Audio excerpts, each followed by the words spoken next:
Deus, ela é viva, ela é atemporal. Em qualquer lugar do mundo em que se abra ela e se leia com o coração de discípulo, se aprende. Tá? Não tem essa questão de cultura, para essa cultura serve, para aquela não serve. A palavra de Deus serve em todas as culturas, em todos os povos.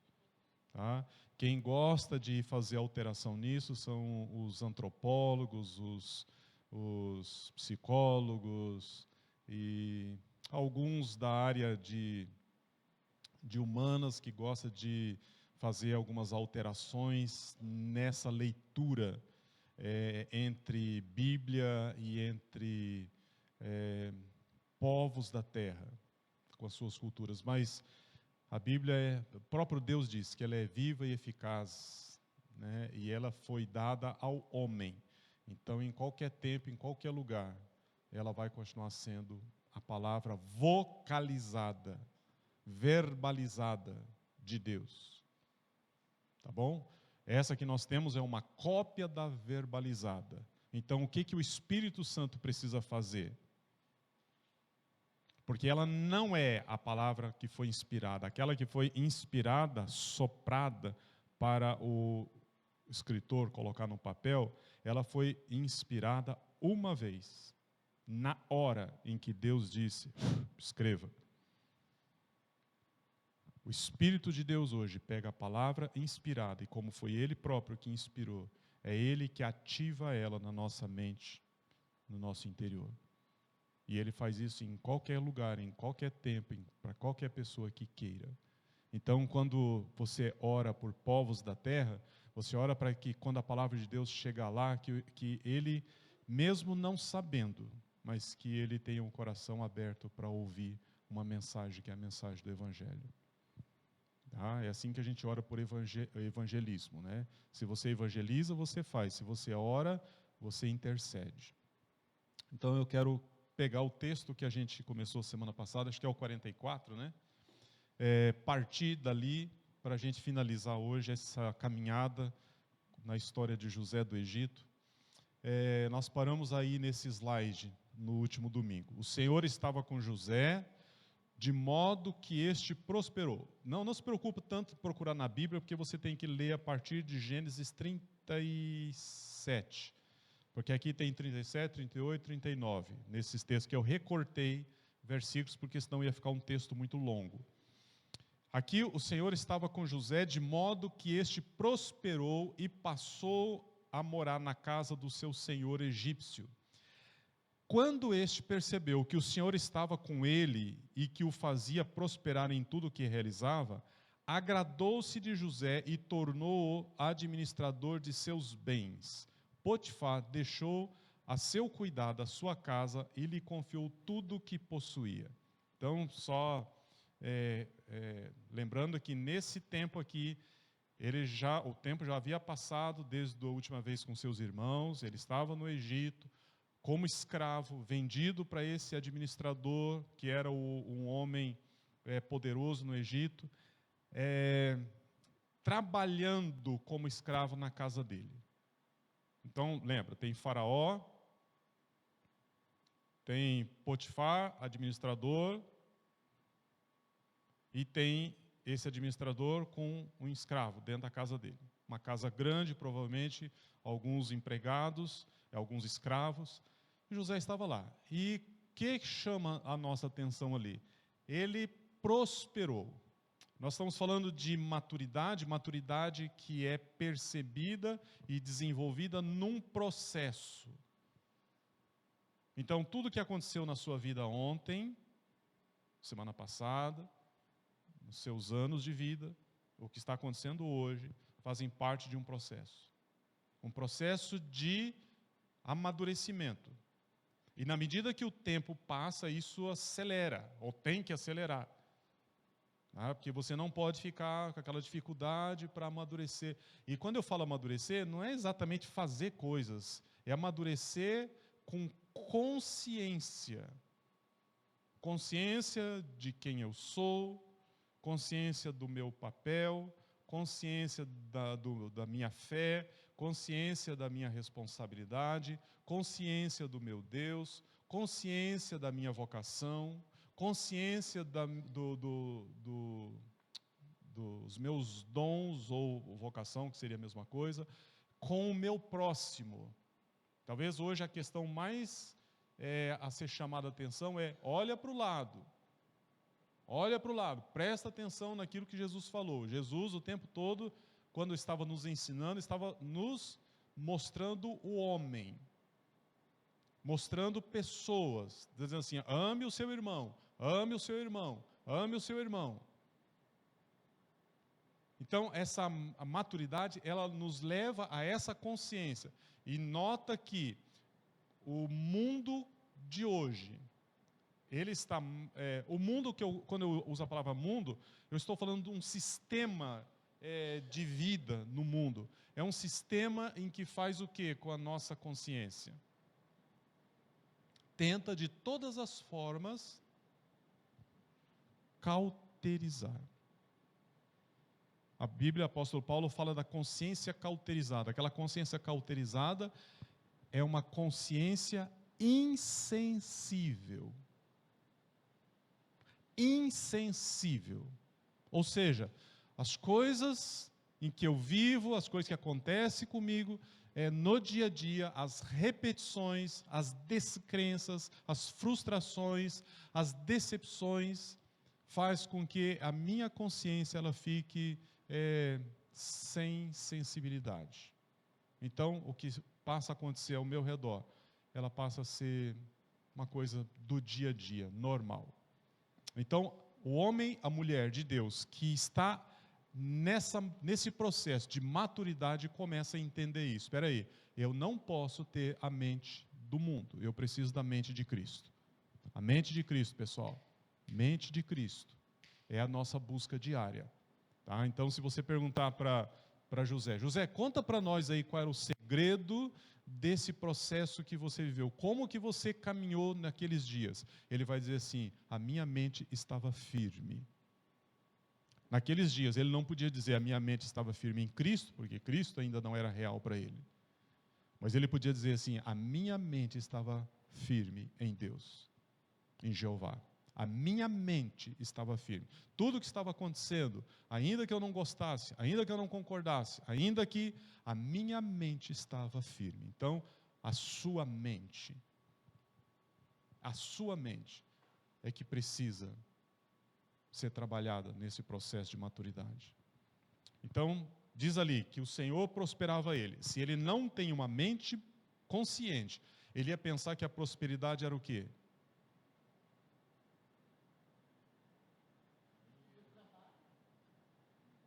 Recompensa, vingança. Ah, tomara que meus irmãos passem por aqui, que eles vão ver o que está acontecendo comigo.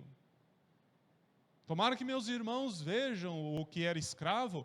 Eles estão lá pastoreando, eu estou aqui na casa do meu Senhor. E o Egito era o que a América do Norte é hoje, era o Egito naqueles dias, uma potência, o lugar para onde todos querem ir, não para ser escravo, mas para ganhar dinheiro, para viver num império bom, cheio de oportunidades. Então, lá está o José. A consciência da prosperidade deixou ele no seu lugar. Aí diz lá, passou a morar na casa do seu senhor, e quando este, que não é bobo nem nada, percebe que esse homem, onde ele pisa, onde ele dorme, onde ele caminha, onde ele põe as mãos, onde ele fala, onde ele trabalha, o negócio anda, o negócio vai, isso é um grande investimento. Compra um escravo e esse escravo te devolve várias vezes o valor, você pensa assim, eu tenho que aproveitar todo o potencial dele. E o que o Potifar faz? Chega aqui, José. É o seguinte, você vai, a partir de agora, administrar todas as coisas da minha casa. Tudo. Aí eram os animais, os outros escravos, a cantina, a despensa, a cadernetinha lá de compras, a manutenção da casa, os recados. Quer dizer, era o grande mordomo da casa. Tá bom assim? Tá bom, legal. E ele, lembra, homem de Deus vistoso, né? Sábio, inteligente. Sabedoria e inteligência não é a mesma coisa, mas pode estar na mesma pessoa as duas virtudes. Ele transita para lá e para cá. O que acontece aqui? Você já sabe que tem 3 coisas no mundo aí que é uma complicação danada, né? O que vai ser a questão dentro da casa dele? A mulher. De quem? Do seu senhor.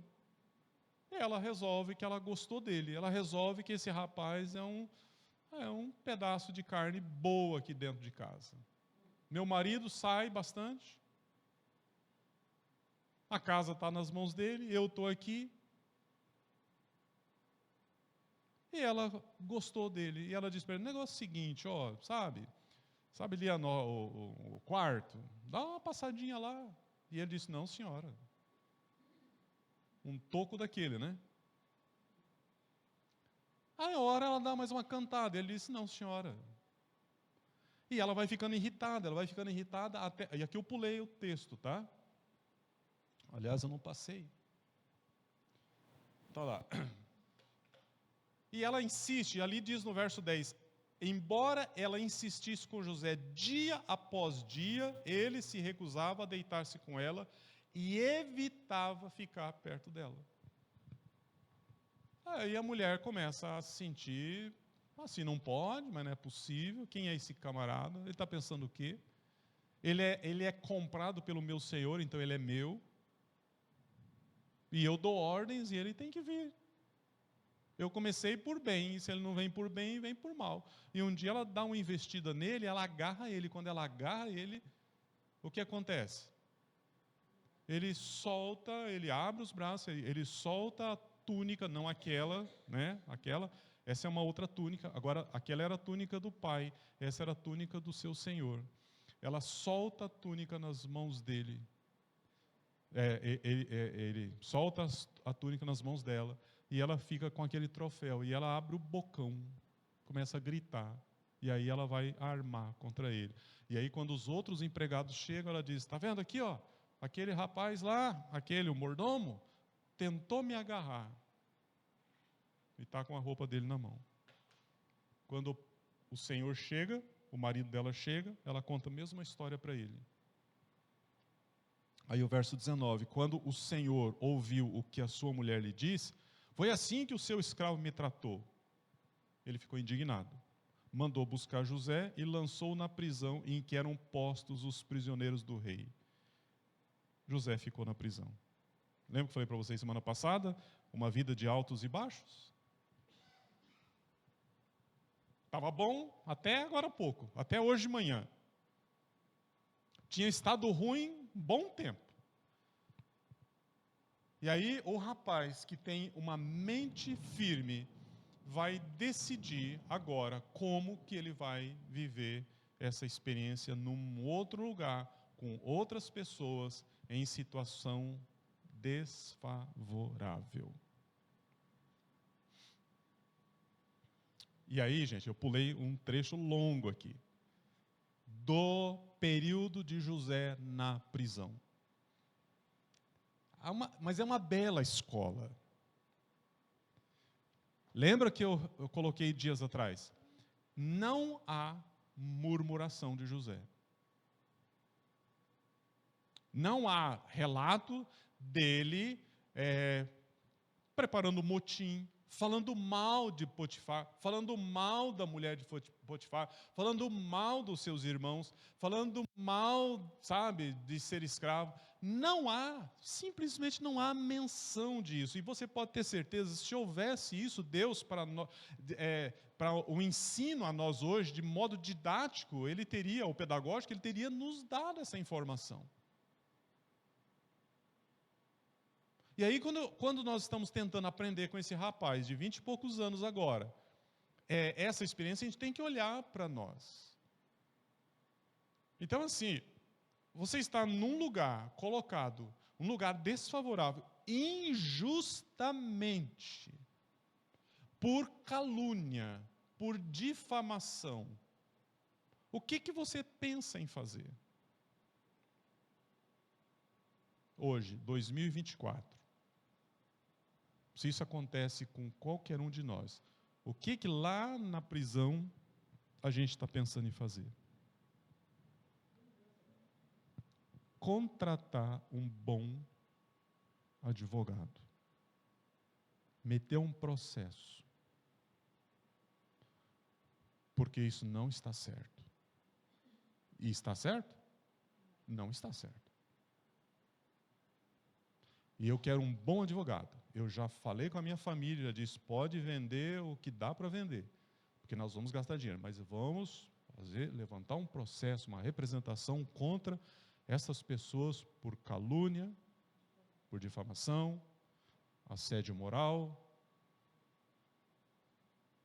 E pode fazer a lista. E você vai encontrar bons advogados que vão querer aumentar, inclusive, a lista. Por quê? Porque a repetição que a gente vai ouvir em todos os lugares, sim. Eu estou nos meus direitos. Irmãos, vocês já pensaram se Jesus resolve fazer a mesma coisa quando fazem isso com ele? Você é filho de Belzebu. Olha que eu vou meter um processo em vocês, seus religiosos. Se você fosse filho de Deus, quando levam ele preso, diz assim, você está quebrando a lei de Moisés. Aí é um processo eclesiástico. Quando ele está na cruz, estão zombando dele, dizendo que ele é o que ele não é. E ele diz assim, seguinte, eu quero um advogado aqui para, posso morrer, mas esse governo, e essa religião, e esse povo, e essa cidade, vai ter que pagar uma indenização muito alta para a minha família.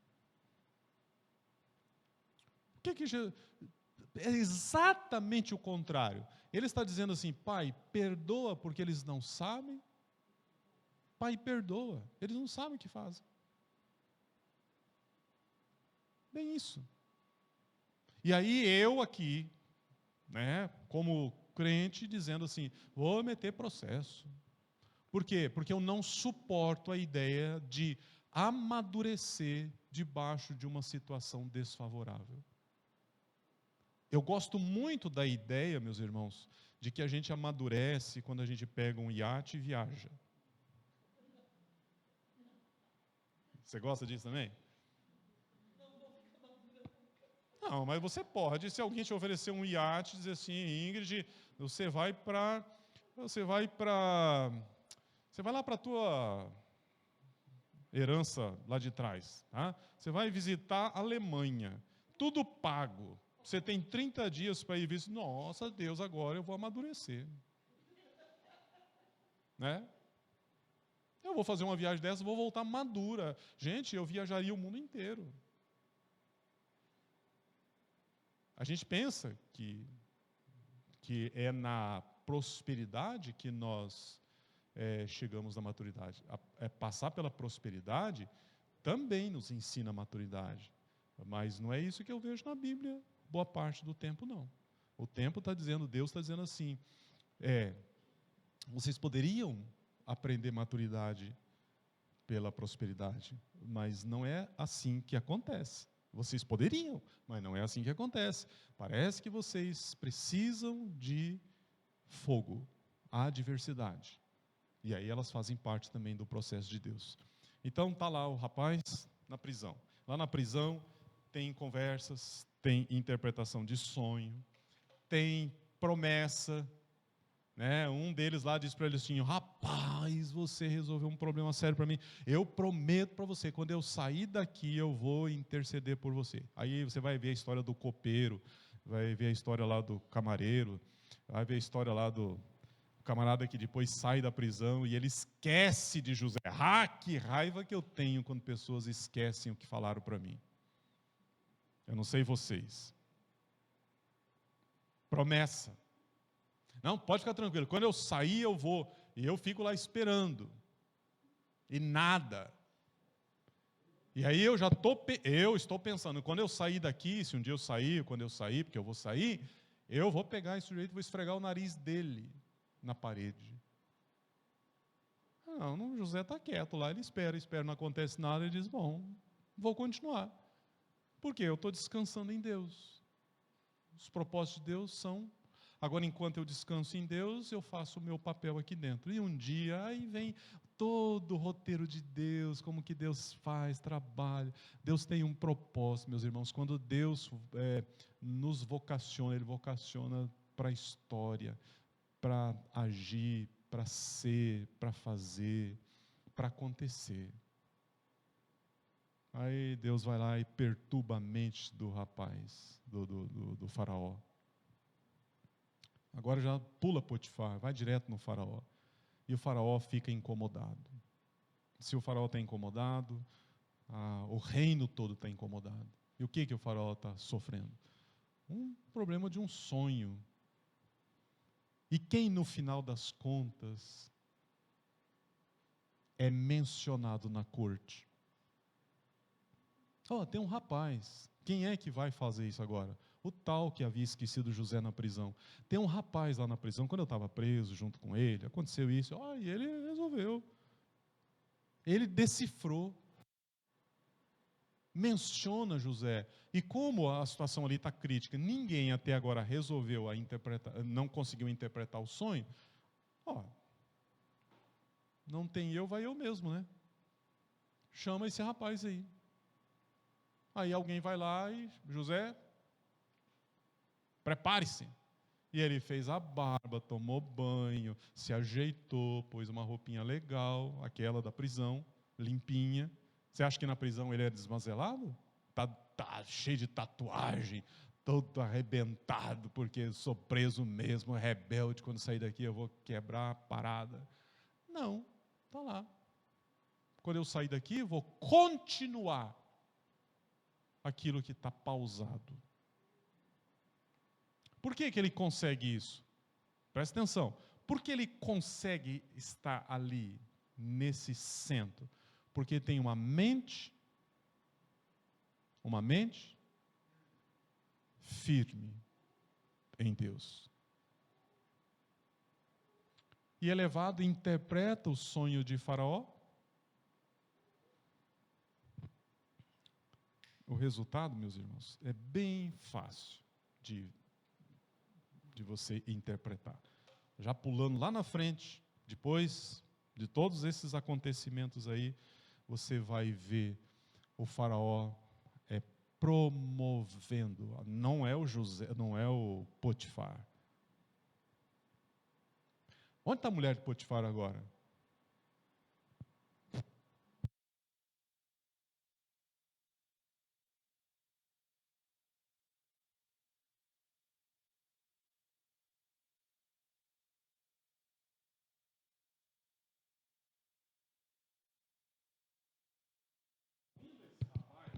Esse homem, ele já está com 30 e poucos, obrigado. Ele já está com 30 e poucos. Eu ouvindo esse rapaz, não vejo outro para assumir a administração do reino.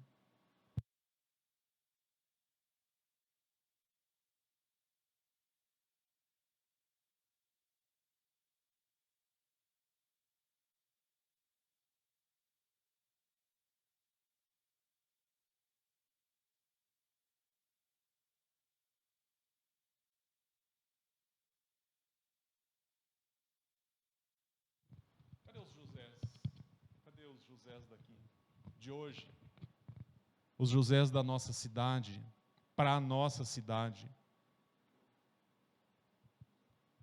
E lá diz, disse, pois, o faraó a José, uma vez que Deus lhe revelou todas essas coisas, não há ninguém tão criterioso e sábio como você.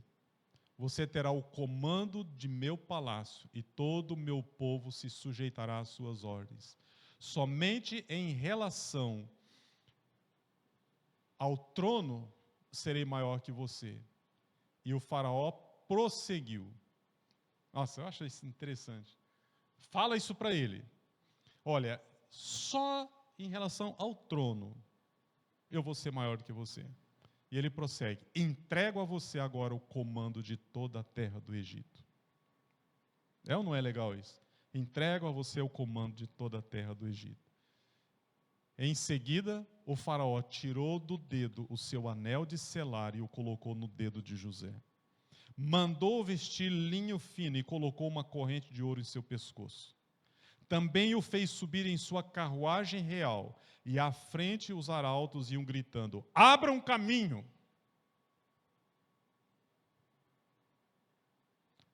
Fora, tranca-rua!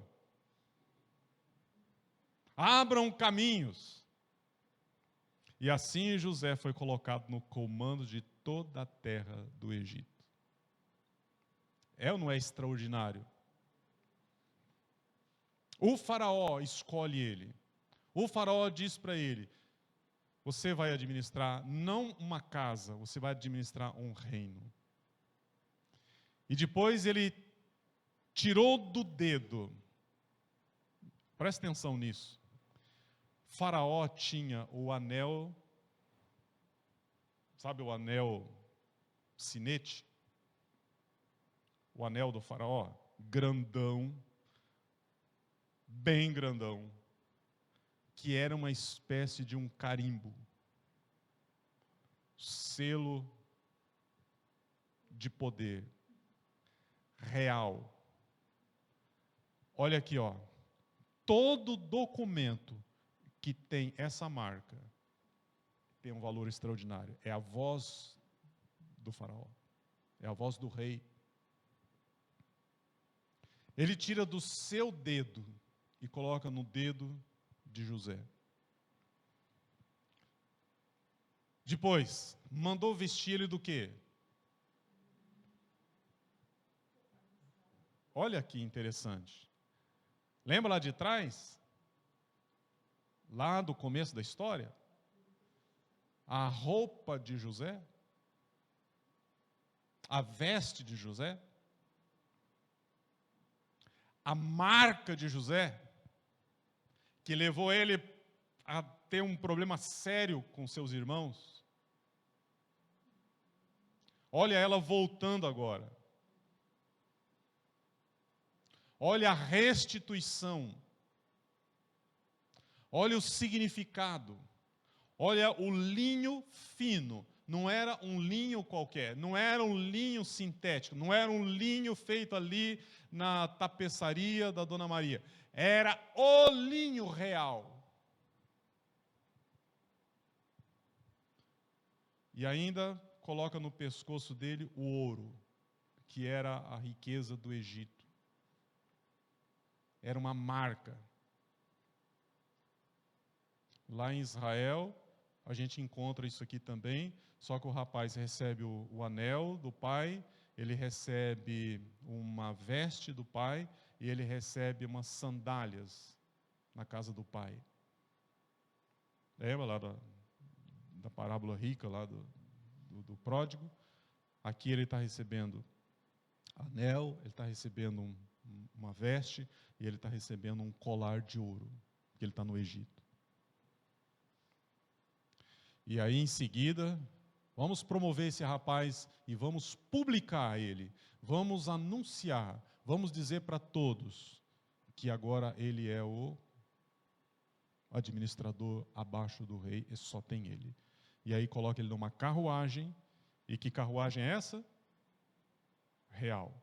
E saem pelas ruas e os homens, os arautos, toca a trombeta, toca instrumento, bate tambor e diz: abram caminhos. E lá está o José, aquele que foi tirado do buraco lá no deserto, que foi vendido para uma caravana de ismaelitas, que foi desprezado pelos seus irmãos. A roupa dele foi suja com sangue e levado para o pai e disseram para o pai assim: um animal feroz lá estraçalhou o seu filho. O seu filhinho.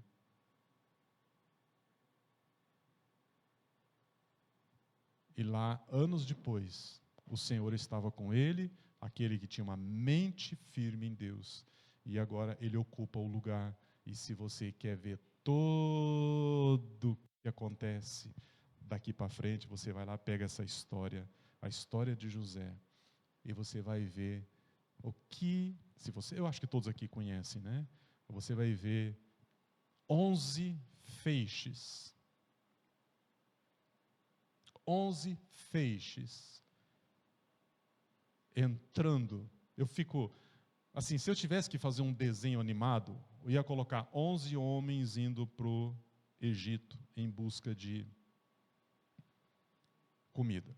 Mas eu não ia desenhar homens assim, eu ia desenhar feixes caminhando, com carinha de homens. 11 feixes. E esses feixes secos, porque eles não são mais alimento, eles não alimentam mais ninguém. Eles não têm grãos, eles são só feixes secos. Eles estão indo atrás de alimento. Eles próprios não são mais alimento. Esses feixes entram na cidade, entram no palácio. E de repente, um baita de um feixe andando pelo celeiro. E esse sim, feixe carregado, cheio de grãos. E 11 feixes secos. Chegam lá e...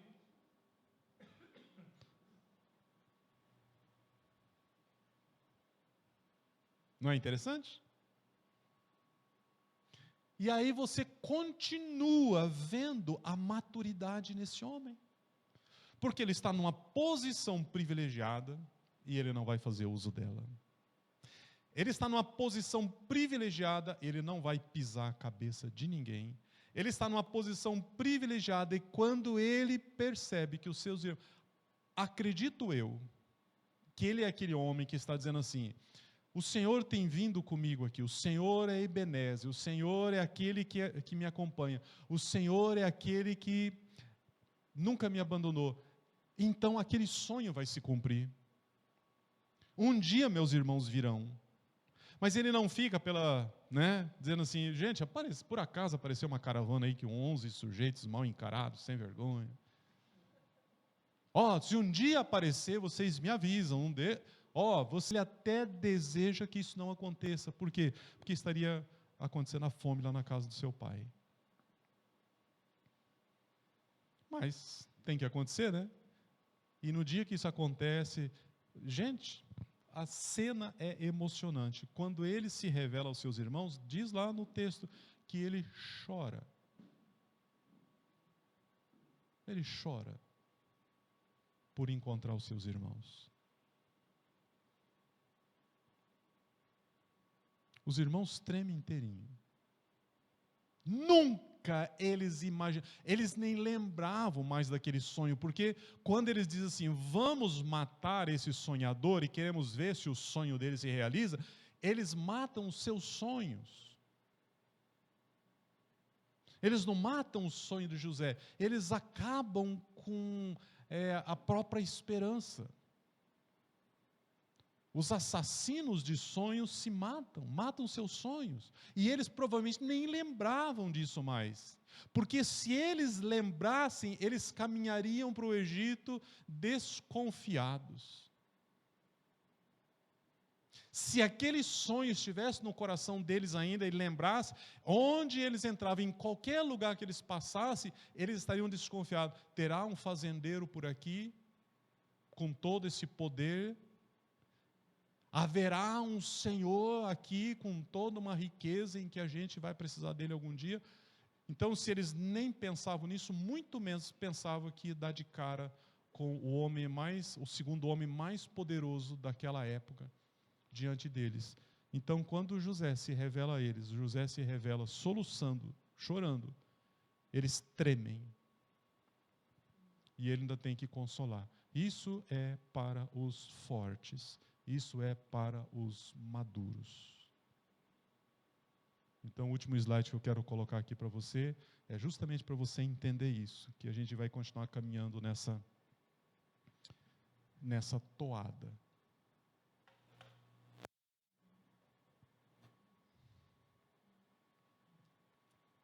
Entenderam? O homem, a mulher de Deus, madura, assume responsabilidade. O imaturo faz sempre a mesma coisa. É por causa dele. Não, é por causa daquilo. Não, é que você não sabe o que aconteceu. Não, isso não é comigo. Não, isso é para todo mundo. Não, eu não sou responsável. Não, eu não posso. Eu não posso. Não tenho condições.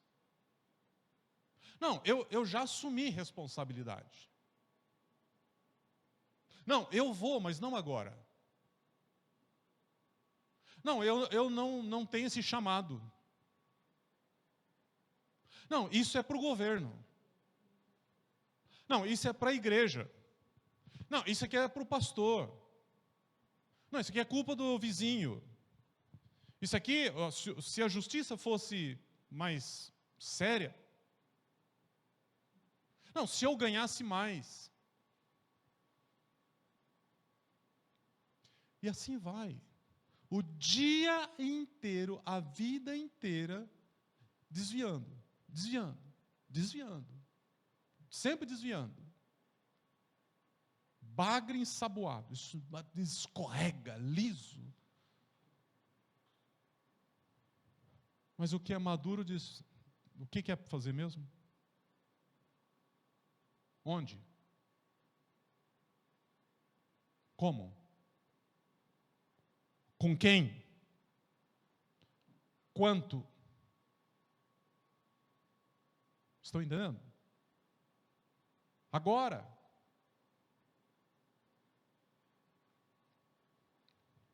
Pensa sobre isso. Pensa em cada vez que você lê a palavra de Deus, que Deus fala com você, que você ouve, seja pela boca de alguém, seja pela leitura, seja pela ministração do Espírito direto no seu coração. Presta atenção quantas vezes você desvia, se justifica e vaza.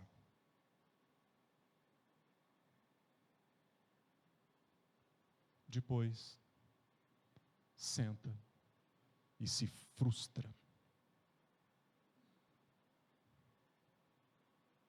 E se frustra. E a gente estava cantando, mais um minutinho, a gente estava cantando agora há pouco aquela música Proclamo Jesus, Declaro Jesus. Essa música tem várias versões. Aí eu estava ali e pensei assim, eu vou pregar um sermão em cima dessa letra. Aquela letra, ela é bíblica. Eu vou preparar um estudo, uma palavra baseado naquela música, porque ela é bíblica. E já adianto para você uma coisa: depressão e ansiedade é do Satanás. É doença real. É doença real. Está em nós. Agora, isso é trazido sobre nós por nós mesmos. Por nós mesmos. Ah, mas eu sozinho? Se ela é endógena, se ela já é nata, se ela está vindo de herança genética, não foi assim que Deus fez.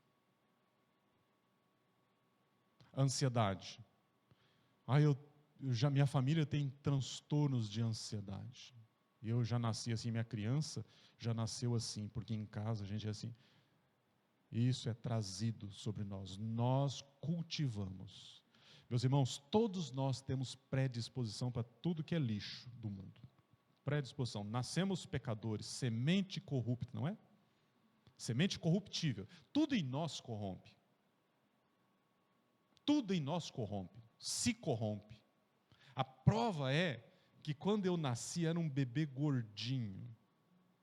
Pega o Lucas aí, era maior. lisinha, pele lisinha. Ó, aqui, ó.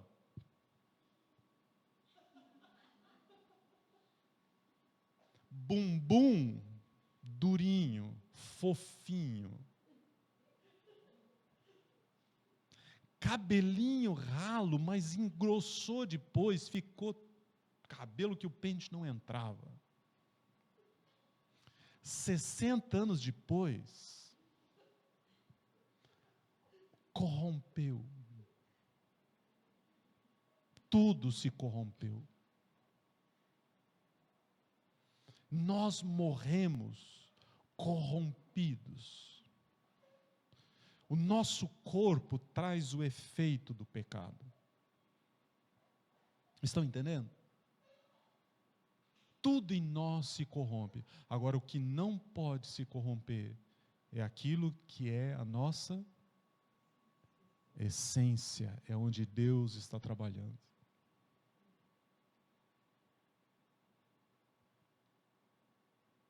Tudo em nós se corrompe, com o tempo muda, mas aquilo que é lá dentro, em nós, não é para ser corrompido, não é para ser perdido, é para ser purificado dia após dia. Amém? Então, vamos nos levantar e vamos prestar atenção nisso. Tenho 2 recados para vocês, pode colocar aquelas 2 que eu já mandei para vocês aí hoje de manhã também, só dando, marcando data. Esse aí é o dia 1º de setembro, o dia da imersão, esse é o domingo. Gente, 8h30 da manhã a gente já vai estar aqui, 9 horas, vamos tomar o café junto, tá? Traz café, não precisa tomar café em casa, mesmo que você está louco de tomar café, toma uma xícara lá e traz o resto aqui para a gente tomar junto. 9 horas, traz panela. Gente, a gente não vai fazer comida aqui.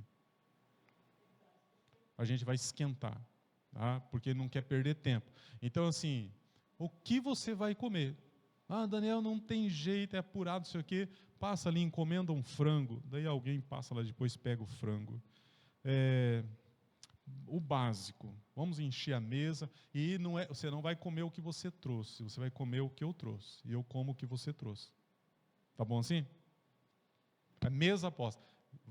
Dá para jantar se quiser, porque toda vez que a gente faz esse negócio aqui, gente, é impressionante, a multiplicação. Então, assim, nós paramos, almoçamos e vamos até às 16 horas. Tá bom? Esse é o dia da imersão. Agora, um mês antes, o outro slide, é o domingo 4/8. Tá? Então, presta atenção, isso que a gente vai ter que avisar o pessoal de novo. Não teremos o café nesse mês, no último domingo. Tá? O último domingo não vai ter o café, vai ser no domingo seguinte, que é o 1º domingo de agosto. E aí vai ser uma reunião um pouco diferente. Nós vamos ter o café, nós vamos ter um momento aqui vamos chamar de culto administrativo, nós vamos ter a assembleia da igreja, todos os membros estão convocados, e nós vamos ter a ceia do Senhor. Tá bom? Então vai ser um pouco diferente esse 1º domingo de agosto. Vamos ficar em pé? Vamos terminar. Quem trouxe a sua oferta, o seu dízimo, aí nas cadeiras tem o adesivo aí com o QR Code, quem usa para fazer transferência, não esqueça de usar enquanto você está aqui, porque depois que desce, esquece. Vamos orar. Deus, obrigado por esta manhã, obrigado pela vida, obrigado pelo cuidado, obrigado por esta reunião, obrigado porque o Senhor nos ensina através da Tua palavra. E a minha oração, a nossa oração, Senhor, é que como igreja possamos assumir toda a responsabilidade de gente madura, de gente que faz parte do corpo de Cristo. Abençoa a nossa semana, leva-nos em paz, usa-nos e mostra para nós a vontade do Senhor, em nome de Jesus. Amém? Amém. Vão em paz, Deus abençoe vocês.